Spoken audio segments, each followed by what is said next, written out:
Gray vs Toshiro, a somewhat popular matchup mainly due to the similarities of their power. In order to understand the extent of Toshiro's AP and durability, we would first need to scale the bleach cosmology, which I won't go too in depth with.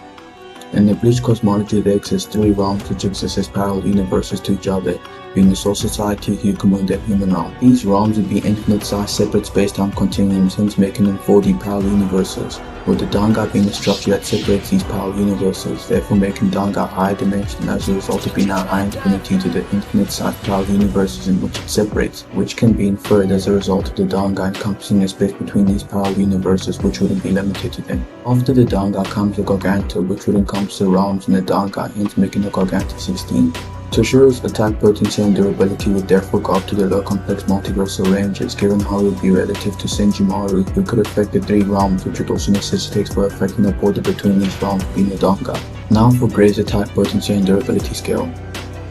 In the fairytail cosmology, there exists infinite parallel universes, each being an infinite space-time continuum, hence making them infinite 4D parallel universes, with these parallel universes being separated by anima, which is our hyperspatial border, with further implications of being higher dimensional as a result of being a high infinity to the infinite-sized parallel universes in which it separates, similar to the Dangai, which would make anima 5D and a multiverse which encompasses all of the 16. Great attack potency and durability would therefore also scale to the low complex multiversal ranges, given how it would scale to the moon dragon god who could affect these parallel universes, therefore affecting the border aka anima which separates these parallel universes, which would be a 5D feat in which Gray scales to, as I said prior. So by now you should realize that based off the scales I validated, Toshiro and Gray would be somewhat equal, with similar ways of scaling to 5D in terms of attack potency and durability. Although for this component I would mainly give it to Gray, given how there are ways to get him even higher, as one of the parallel universes in Fairytale can be inferred to be high dimensional, hence being 5D, and making the border which separates this high dimensional parallel universe 16, in which Gray would scale to. With this level of scaling being actually pretty consistent, as Gray would also scale to Maud Gear, who could go toe-to-toe with the Celestial Spirit King. This is important as the Celestial Spirit King, when turned evil, had the capabilities of destroying the Astral Spiritus, which is larger than the human multiverse, hence making Astral Spiritus 6th to 7th dimensional, which Gray would scale to. So Gray would win the attack potency and durability component. When it comes to bleach speed scaling, it's really inconsistent at AP, but I'll be willing to grant Toshiro FTL to MFTL speeds for argumentative sake. Anyway, getting on to Gray speed scaling. When it comes to Gray speed scaling, you can easily argue higher than MFTL, given how literally in the first season, we are dealing with beings like Jalal who can just send down constellations on you, which have been calculated billion times FTL, which believe me is very consistent within Fairytale, especially given how being faster than the light from stars becomes very casual early on in the series. And if you want to be like Ratty and try to use infinite speed arguments for Toshiro, that would matter as you can easily get Natsu to immeasurable speed given how you're using a structure where linear time does not exist, with Gray being relative to Natsu of course, so Gray would take the speed component as well.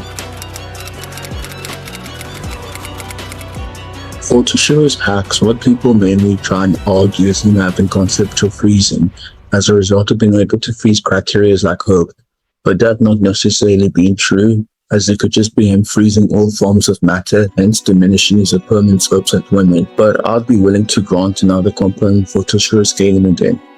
Anyway, moving on, Gray has a lot of verbatim max abilities, like him being able to resist Maud Gear's conceptual existence erasure, giving him conceptual existence erasure resistance, which goes on to being all the more consistent as the story progresses, as he fights beings like Indval who can manipulate conceptualize, which goes below absolute zero. And not only that, but Gray can just outright absorb and imitate said conceptualize, using it as his own power. This would add further credibility and consistency to him being able to withstand being attacked on a conceptual level, with this also indicating that Gray would have manipulation over conceptualize, given how he absorbed Indval's conceptualize and used it as his own, basically on a somewhat amp to his own power.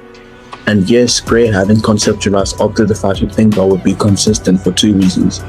Number one, he goes on to fight E&D Natsu, who at this point within the story had flames which were conceptual in essence, manifesting physically and visually. and Grey was able to easily freeze these flames. And number 2, he was able to freeze spiritual orbs without needing a conceptual enchantment, even being further stated and indicated to being on par with Hakume, who could freeze magic itself, known as root of magic, which is conceptual in nature. So Grey would easily take the axe component as he has conceptualized and resistance to being attacked and erased on the conceptual level. Overall, Grey would outstats and outaxe Toshiro, therefore in a hypothetical fight between Grey and Toshiro, Grey would win.